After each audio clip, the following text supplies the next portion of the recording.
Hi children, it's time for a story. I'm going to read this one today called Daisy Little Dancer. Daisy loved to dance. More than anything else, she wanted to be a famous ballet dancer. Every night she dreamed of performing in front of a real audience. But today was Daisy's first lesson at her new dancing school. As she walked into the huge hall, she felt a little worried. "Hello, Daisy," said Mrs. Pringle, the dancing teacher. Daisy thought that Mrs. Pringle looked beautiful, elegant, tall and graceful. Then Daisy met the other dancers in the class. They had all been to the school before. Daisy was the only new one there, and she was by far the smallest dancer in the hall. Now Daisy began to feel very worried indeed. Daisy looked round at the other dancers, warming up ready for the lesson to begin. She could see Selina and Sophie admiring themselves in the mirror. They were so tall and slender. Then there was a group of dancers exercising at the bar. Suddenly, 3 boys came rushing across the room and nearly knocked Daisy over. They were the noisy trio, as Mrs. Pringle called them. Nigel, Dan and Andrew.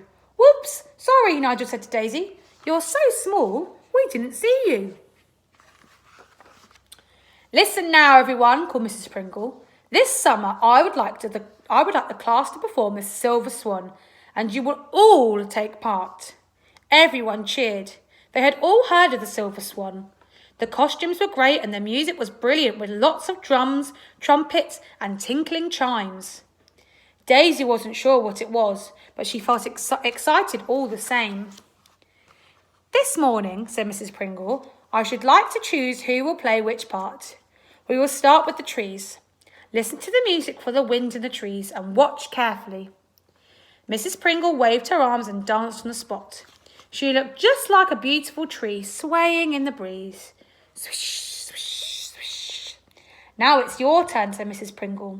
The dancers waved their arms and danced on the spot. Swish, swish, swish, swish. Mrs. Pringle chose Selina and Sophie to be the trees, but she didn't choose Daisy. "Next," said Mrs. Pringle, "I want you to dance like fire.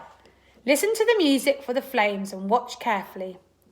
Mrs. Pringle danced towards Selina and Sophie. Her arms leapt out like fiery flames around the slender trees. Flicker, flicker, crackle, crackle. "Now it's your turn," said Mrs. Pringle. The dancers leapt round the hall like raging fire.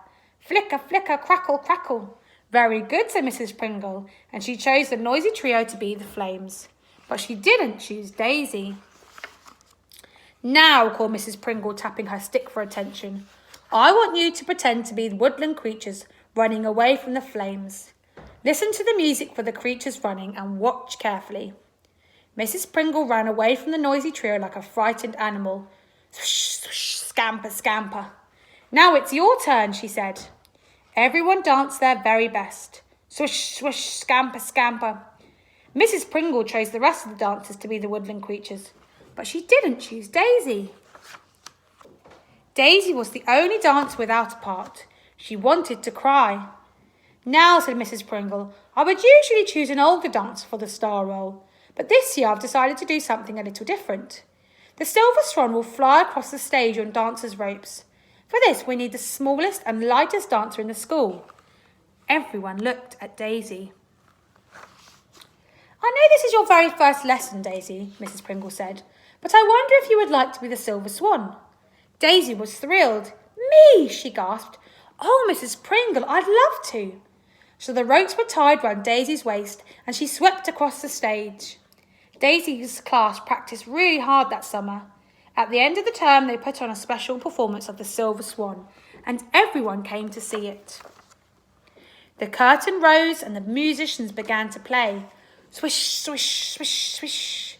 The trees swayed in the breeze, but the wind grew stronger and stronger. Suddenly there was a loud crack as lightning struck the trees and flames leapt around them. Flicker, flicker, crackle, crackle. The woodland creatures started to flee. Swish, swish, scamper, scamper. They were terrified and didn't know where to go. Just then the animals looked up. There above them, sweeping softly and silently, was the Silver Swan. She would show them to safety. And Daisy, the little dancer, glided gently before them and led the woodland creatures safely to the Silver Lagoon. Everyone clapped and cheered and shouted for more. The musicians and dancers had done so well that Mrs. Pringle wanted to cry for joy. Daisy was the proudest little dancer in the whole ballet school. Perhaps one day she would be famous after all. And that's the end. Hope you enjoyed that. Bye.